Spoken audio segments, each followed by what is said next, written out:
Assalamualaikum warahmatullahi wabarakatuh. Halo anak-anak soleh dan soleha, apa kabar semuanya? Semoga selalu sehat dan dilindungi oleh Allah Subhanahu wa Ta'ala. Baik, jumpa lagi dengan Mr. Randy pada mata pelajaran TIK, Teknologi Informasi dan Komunikasi. Baik, kali ini kita akan mempelajari tentang berita bohong atau hoax dan pedoman bermedia sosial. Untuk lebih jelasnya, simak video berikut ini. Materi kita adalah berita bohong atau hoax dan pedoman bermedia sosial. Apa itu berita bohong? Ya. Berita bohong itu dinamakan juga dengan hoax. Berita bohong atau hoax merupakan berita yang tidak benar kebenarannya, sehingga tidak boleh untuk disampaikan melalui internet. Jenis isu hoax yang paling sering diterima di masyarakat adalah isu SARA, suku, agama, dan ras.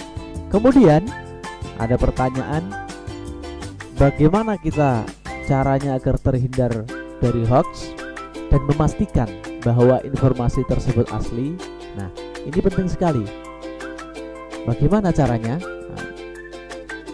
Caranya adalah tentunya ada banyak sekali cara-cara seperti yang anak-anak lihat di buku anak sekalian.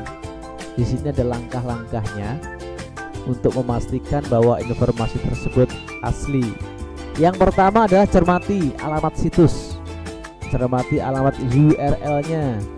Jika berasal dari situs yang belum terverifikasi sebagai institusi resmi, maka itu diragukan kebenarannya. Contoh yang resmi ini adalah yang berakhiran org.id atau .co.id atau sch.id. Itu alamat-alamat situs yang bisa dipercaya. Jika alamat website tersebut berasal dari blog gratisan, maka perlu diragukan kebenarannya. Artinya anak-anak harus cermati dulu ya situsnya yang diketikkan. Ketika kita mengetik di Google www.google.com, kita mencari suatu berita, ternyata berita itu berasal dari blog, maka kita harus cross check dulu ya, jangan asal percaya. Kecuali kalau seperti situs resmi go.id, org.id ini bisa dipercaya. Oke, mari kita lihat contoh selanjutnya ya. Kita akan lihat contoh-contoh perbandingan ya antara hoax dan tidak ya. Ini gambar asli yang sebelah kanan, tetapi kemudian diselewengkan oleh banyak orang menjadi gambar yang tidak asli. Seperti apa? Contohnya seperti ini. Nah, mirip ya. Ini gambar yang hoax yang tersebar seperti ini. Padahal yang asli adalah di sini. Akhirnya diselewengkan atau dijadikan berita yang bohong menjadi seperti ini. Ada lagi contohnya seperti ini. Gambarnya Pak Presiden, kursinya sama, semuanya sama kecuali orangnya. Coba kita lihat perbandingannya, persis. Bajunya sama kan, cuma diganti wajahnya saja. Nah, ini akhirnya menjadi gambar hoax seperti itu ya. Nah, ini adalah gambar hoax. Itu contoh perbandingannya. Jadi kita harus betul-betul teliti melihat gambar itu hoax atau tidak. Oke, kita lanjut. Langkah yang tadi yang pertama, sekarang langkah yang kedua. Periksa fakta. Perhatikan sumber dan penulis beritanya ya. Kita periksa faktanya. Apakah benar-benar beritanya seperti itu? Kita lihat juga sumber penulis beritanya apa, seperti detik.com, kompas.com, sumber dan penulis berita yang terpercaya. Yang ketiga, mencari sumber lain dan membandingkan. Nah, ini jangan asal kita sudah tahu satu sumber langsung kita share. Padahal kita belum sempat membandingkan dengan yang lain. Akhirnya kita nggak tahu kebenarannya seperti apa, karena kita begitu ada langsung kita share ya. Jangan sampai begitu. Kita harus cek dulu, kita bandingkan dulu. Ya, seperti tadi yang di depan tadi kita bandingkan. Kemudian yang keempat, cek keaslian foto menggunakan software khusus seperti Yandex, TinyXC, Fake Image Detector dan Google Search Image, atau menggunakan cara termudah yaitu masuk ke website https reverse foto. Nah, di sini kita tinggal mengunggah aja, unggah gambar. Dalam waktu singkat Anda akan lihat foto di web lain dengan gambar yang sama. Jadi kalau kita mau lihat foto itu asli atau tidak, maka kita tinggal klik aja di sini. Kemudian nanti akan muncul ya gambar-gambar lain di web-web yang lain. Nah, jadi kita langsung bisa membandingkan apakah gambar ini asli atau tidak. Kemudian yang kelima, kita ikut dalam komunitas anti hoax. Nah, ini perlu sekali anak-anak ya, kita ikut komunitas anti hoax seperti ini. Kenapa? Ketika ada hoax, nanti langsung di sini akan memberikan kita informasi. Yang keenam adalah bertanya kepada orang tua dan gurumu. Jadi ketika anak-anak nggak tahu ya tanya aja ke orang tuanya atau gurunya ya, apakah gambar ini asli atau tidak. Kenapa berbahaya sekali kita menyebarkan informasi yang tidak benar kepada orang lain? Karena itu nanti kita masuk ke dalam undang-undang ITE, undang-undang elektronik, undang-undang informasi. Menyebar sesuatu yang hoax itu bisa jadi kita mendapat pidana. Jadi hati-hati ya. Kita akan melanjutkan pedoman bermedia sosial. Nah, ini. Salah satu layanan internet paling populer adalah media sosial. Hampir semua orang mengenal, mulai dari Facebook, Twitter, Instagram, YouTube. Semuanya adalah media sosial yang sangat lekat dengan keseharian anak-anak ya, bahkan orang tua kita. Walaupun umumnya media sosial memberi batasan umur 13 tahun, tapi banyak yang tidak menghiraukan itu aturan itu. Bahkan masih berumur 10 tahun pun ada juga yang menggunakan medsos. Ini berbahaya sekali, karena ternyata di internet itu sudah ada sendiri khusus anak-anak di bawah 13 tahun. Apa saja Pak? Nanti di belakang akan saya jelaskan apa saja sih media sosial yang seharusnya dipakai oleh anak-anak ya. Jadi bagaimana untuk anak-anak yang di bawah 13 tahun?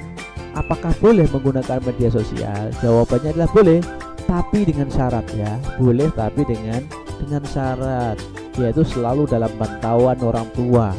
Ini penting sekali, biar kita terhindar dari hoax, tidak termakan hoax. Stop hoax sekarang juga ya. Itu misi kita, misi berbuat kebaikan. Menangkal hoax itu termasuk berbuat kebaikan. Ini contoh media sosial yang ramah anak. Nah, selainnya anak nanti juga bisa menggunakan ini. Ini ramah sekali dengan anak, artinya program-programnya sesuai dengan usia kalian ya. Yang pertama, gram sosial. Sini gram sosial ini kalau di grup-grup yang 13 tahun ke atas ini namanya Instagram. Jadi hampir sama.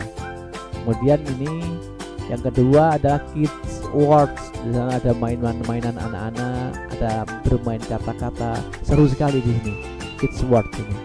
Kemudian yang ketiga ini adalah Pop Jam. Nah, Pop Jam ini sangat luar biasa. Pop Jam ini keren sekali sebenarnya. Nanti coba anak-anak masuk salah satu di situ. Yang terakhir adalah Edmodo. Ini pembelajaran. Anak-anak bisa belajar di situ menggunakan Edmodo ya. Ya. Itu tadi adalah contoh media sosial yang sangat ramah dengan anak. Nah, ini pedoman bermedia sosial. Nah, ini penting sekali. Pedomannya apa saja? Ya. Yang pertama, pergunakan kata-kata yang sopan. Jadi anak-anak harus sopan ketika berada di media sosial. Kenapa harus sopan? Kenapa harus sopan? Karena jika tidak sopan, ini nanti jelas kata-katanya menjadi tidak bagus dan mengarah kepada hal-hal yang membuat pada kekerasan. Jadi harus sopan sesuai dengan etika yang berlaku ya. Yang kedua, hindari membuat berita hoax. Nah, ini pedomannya, jangan sampai kita menyebarkan berita bohong. Kemudian ketiga, hindari membuat informasi yang tidak sopan. Informasi yang tidak sopan itu kita hindari. Selanjutnya, Yang keempat, meneliti kebenaran berita sebelum menyampaikan secara luas. Kita teliti dulu, kita cek dengan cara yang di depan tadi dengan membandingkan.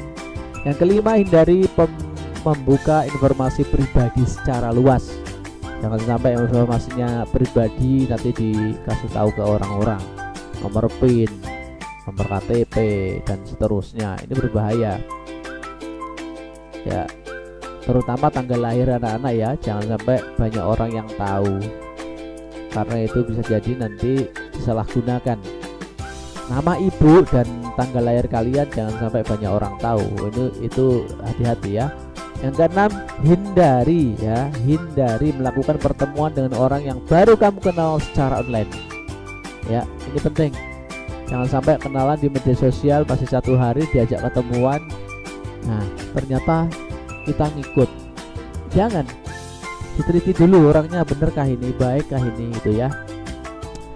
Yang ketujuh adalah pasanglah foto profil diri secukupnya, ya, yang menutup aurat lah ya, yang penting bagus gitu. Baik, itulah tadi materi kita pada kesempatan kali ini. Semoga bermanfaat. Tetap semangat, jangan lupa belajar, jaga kesehatan, dan tetap patuhi protokol kesehatan. Mr. Randy pamit undur diri. See you next time. Wassalamualaikum warahmatullahi wabarakatuh.